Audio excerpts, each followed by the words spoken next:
सभरवाल काफी देर तक अपने कमरे में सोनल का इंतजार कर रहा था। जब कोई खबर नहीं मिली तो उसने पायल को फोन किया। क्या है यार पायल, मैं यहाँ रेडी बैठा हूँ, कहाँ है तेरी बहन? पायल को भी अंदाजा नहीं था कि इस वक्त सोनल कहाँ है। क्या कह रहे हो? अभी तक नहीं पहुंची है? रुको, मैं पता करती हूँ। पायल ने सोनल का नंबर डायल किया मगर उसका फोन बंद आ रहा था। वो रिसेप्शन पर गई। वहां उसे पता चला कि सोनल अपनी चाबी लेकर तो गई थी। रात का वक्त था। इस वक्त सारा होटल स्टाफ सोया हुआ था, इसलिए पायल हर रूम में जाकर पता नहीं कर सकती थी। ऊपर उसने खुद ये कांड अपनी बहन के साथ प्लान किया था। कागजों पे दस्तखत का मेन काम तो उसने सोनल से करवा ही लिया था, लेकिन अब पायल को इस बात का गुस्सा आ रहा था कि सोनल की वजह से उसका क्लाइंट सभरवाल नाराज हो जाएगा। पायल सीधा सभरवाल के पास पहुंची।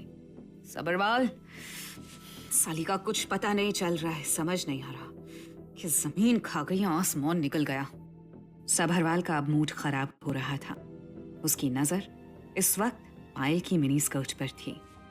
चल, तेरी बहन नहीं आ रही, तू ही आजा पायल। जैसे ही सभरवाल ने पायल का जबरदस्ती हाथ पकड़ने की कोशिश की, उसने सभरवाल को बेड पर धक्का दे दिया। वो झट से रूम से बाहर निकलकर होटल के बाहर आ गई। झल्लाती हुई वो मन में बोली, इस चुड़ैल सोनल के चक्कर में ठरकी मेरे पीछे पड़ गया। बहन घर आ, अब तो देती हूं मैं तुझे तगड़ा सरप्राइज।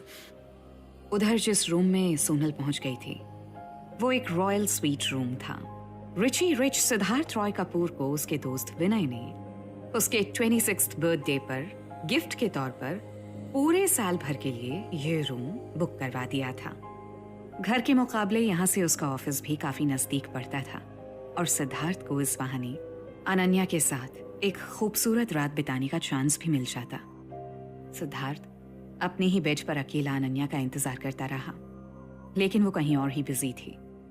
एक एक करके रूम के फ्रिज में पड़ी सारी बियर की केन उसने खत्म कर डाली। जाने कितनी सिगरेट्स फूंक डाली, मगर अनन्या की उसे कोई खबर नहीं मिली।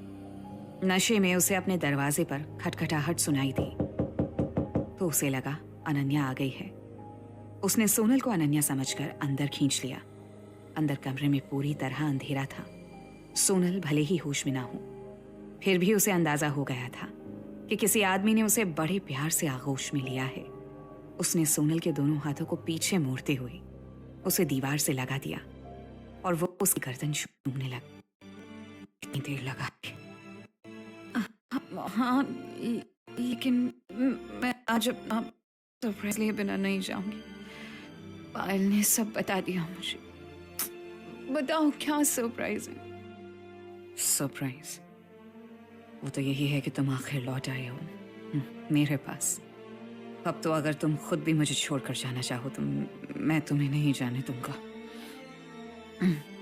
ठीक है, ऐसे तो मैं हमेशा मना करती थी, पर आज तुम अपनी मनमानी कर लो। आज मैं कुछ नहीं कहूंगी। कितने दिनों से इंतजार था मुझे इस रात का। आज देखो मैं कैसे प्यार करता हूं। इतना कहते हुए सिद्धार्थ ने सोनल को अपनी ओर घुमा लिया और उसे किस करने लगा। बाहर तेज बारिश शुरू हो गई और शहर में कोहराम मच गया, लेकिन इस कमरे में दोनों का नशा कहर बरपा रहा था। रात कब गुजरी, दोनों कब एक दूसरे की बाहों में ही सो गए, दोनों को अंदाजा ही नहीं था। सुबह जब सोनल की नींद खुली तो उसके बदन पर एक कपड़ा भी नहीं था। मखमली तो उसकी सांस हलक में ही अटक गई। मन ही मन वो बुदबुदाई, ओह नो, ये क्या हो गया मुझे? ये तो नमम नहीं है। ऐसा कैसे हो गया? ऐसा कैसे हो गया? सोनल के साथ बिस्तर पर एक अजनबी था, जबकि सोनल ने नमम से वादा किया था कि वो सिर्फ शादी के बाद ही उसके साथ। हम पहली बार के इस नशे ने सोनल से उसका वजूद ही छीन लिया था। सोनल ने एक नजर रूम पर डाली। चारों ओर बलून्स और हैप्पी बर्थडे के टैग से रूम आलीशान ढंग से सजा हुआ था। सोनल मन ही मन, ये कैसा सरप्राइज था? या मैं ही किसी का सरप्राइज थी? हाँ।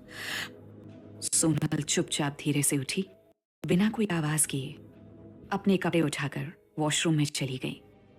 लेकिन सुयाहट से सिद्धार्थ की आंख खुल गई। अनन्या की जगह सोनल का चेहरा देखकर उसकी भी नींद हवा हो गई। नशा पूरी तरह से उतर गया।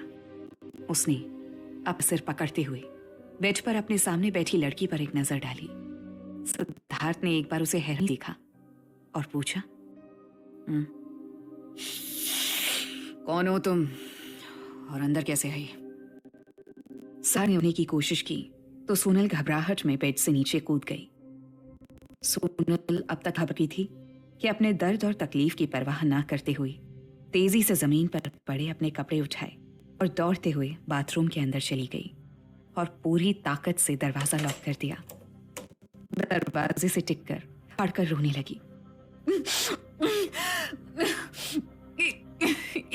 क्या हो गया? क्या हो गया?